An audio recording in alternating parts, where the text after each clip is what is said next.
November 17, 1951, 22:37 at night. On the west coast of Korea, 70 kilometers south of Pyongyang, the ANTPS-1B radar unit detected enemy aircraft.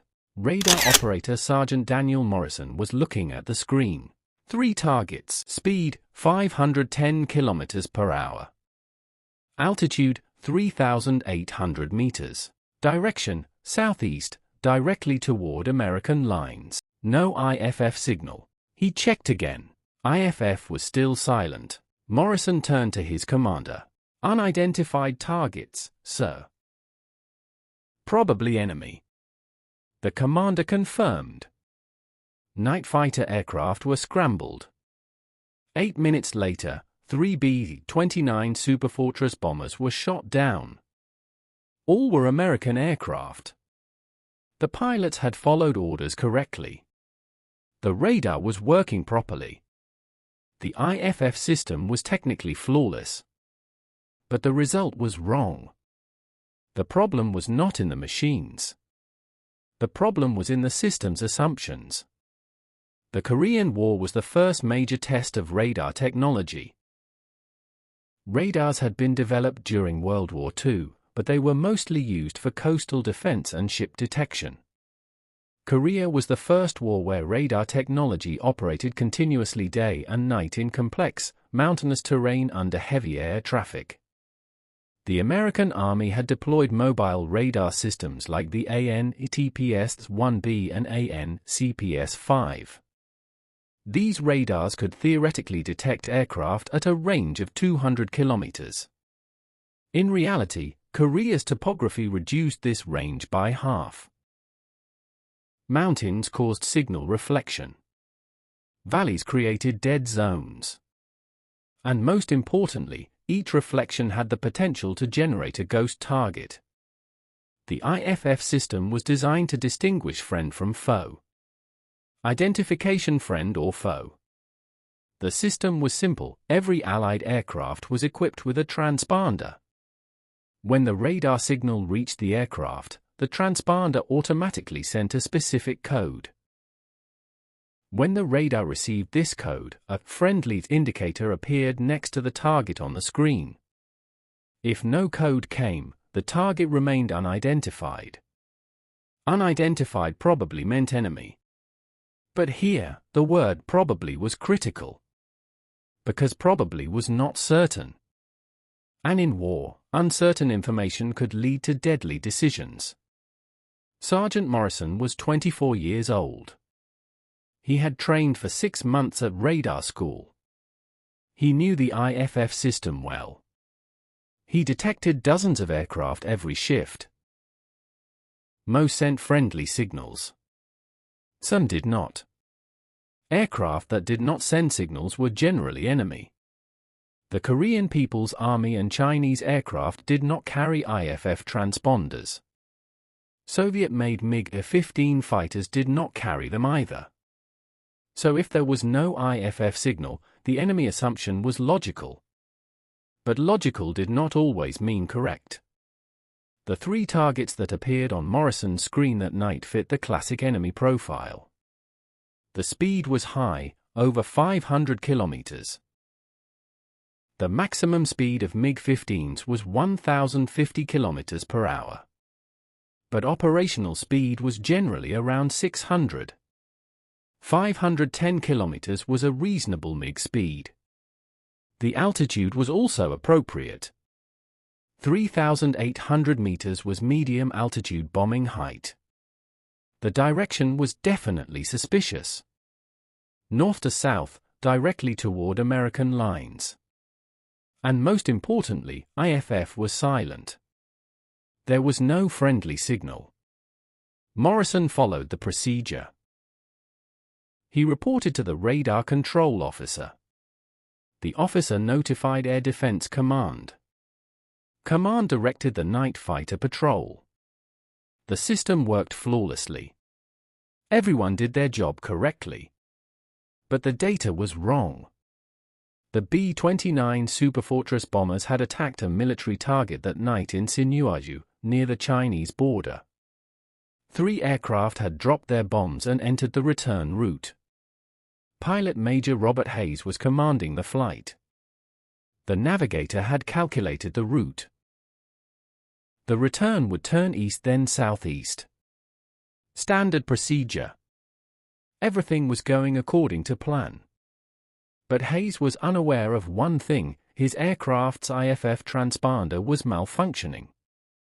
The technical crew had tested the transponder during pre-flight checks. It was working then. But during flight, the electronic circuit had failed due to the cold at high altitude. The transponder was not sending a signal. Hayes did not know this.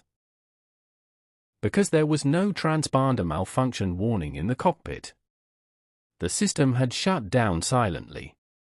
American night fighter aircraft were F-94 Starfire models.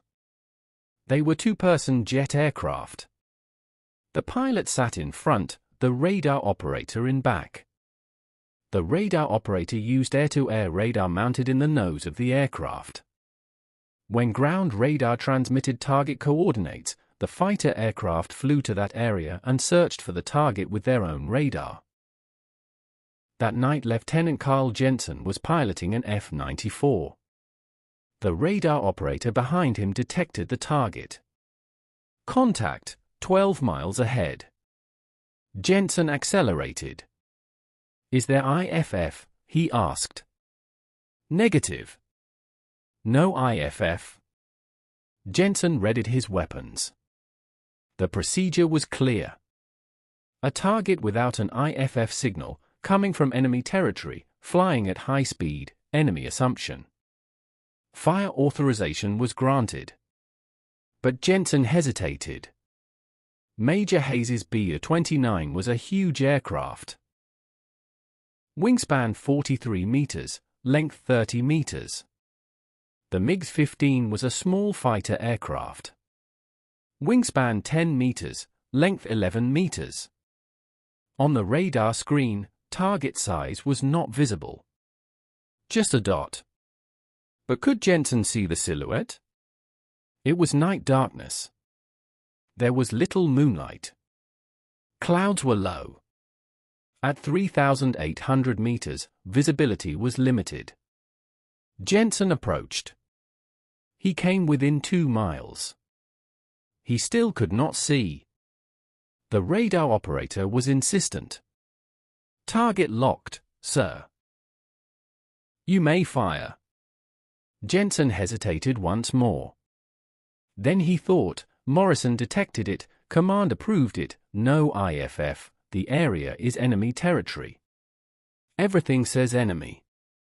Jensen pulled the trigger. 20mm cannon shells hit the left wing of the BA-29. The engine caught fire. Hayes lost control.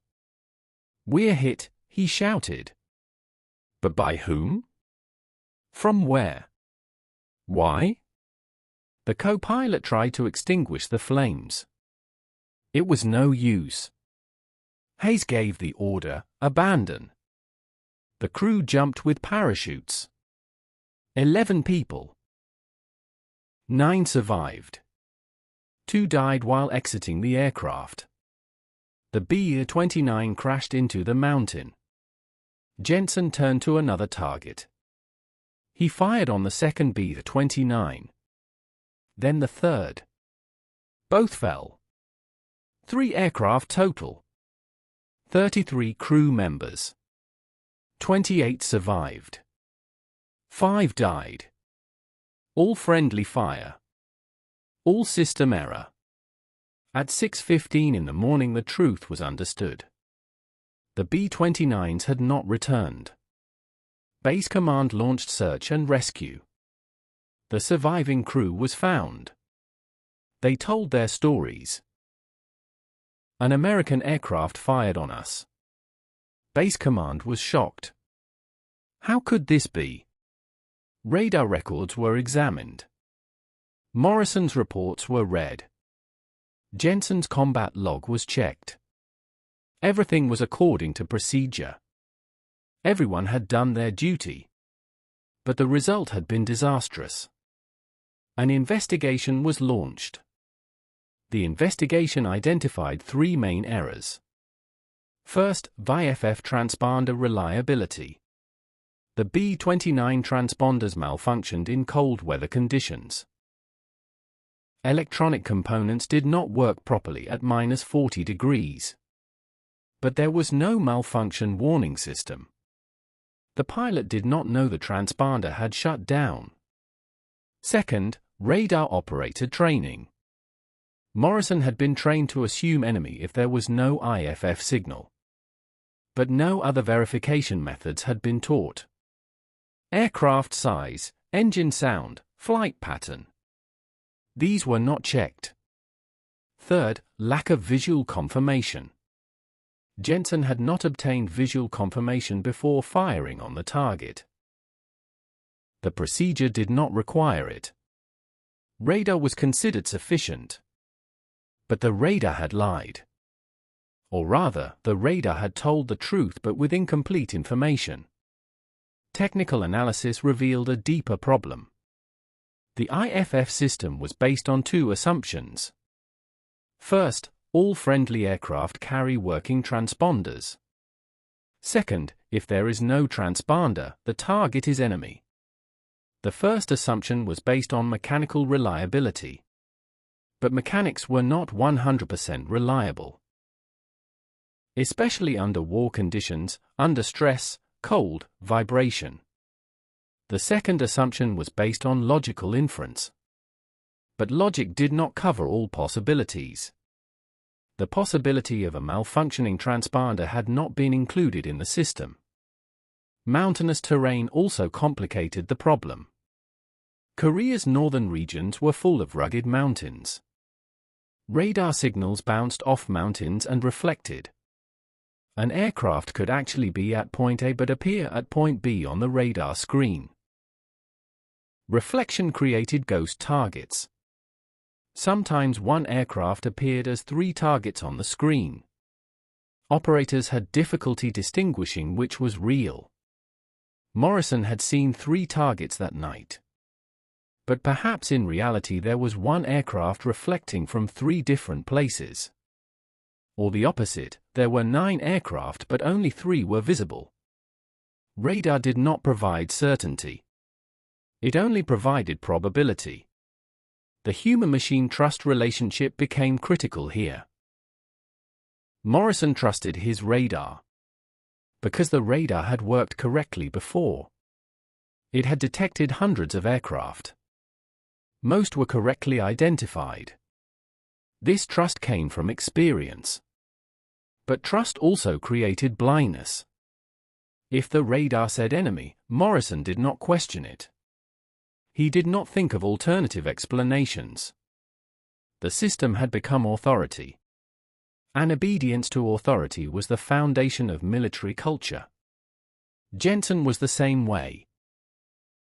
When the radar operator said target is enemy, he did not question it.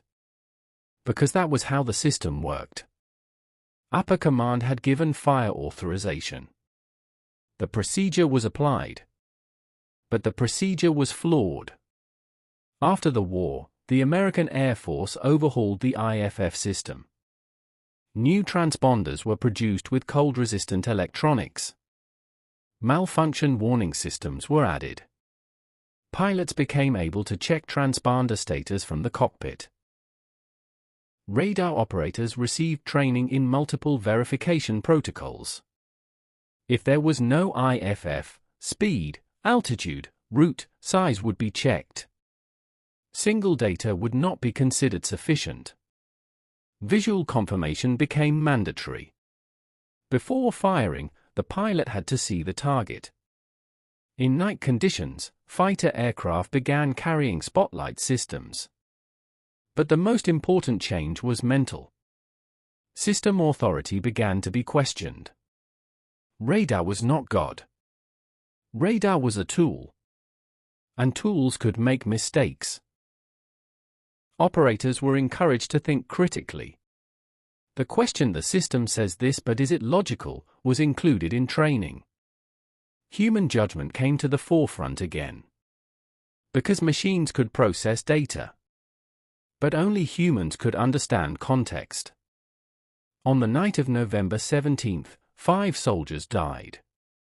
Not from enemy fire. From friendly fire. Not from individual error. From system error. Morrison was not guilty. Jensen was not guilty. Hayes was not guilty. They were all parts of the system. And the system had been designed flawed. The flaw was not in the hardware. The flaw was in the assumptions. The system said if transponder exists it's friendly, if not it's enemy.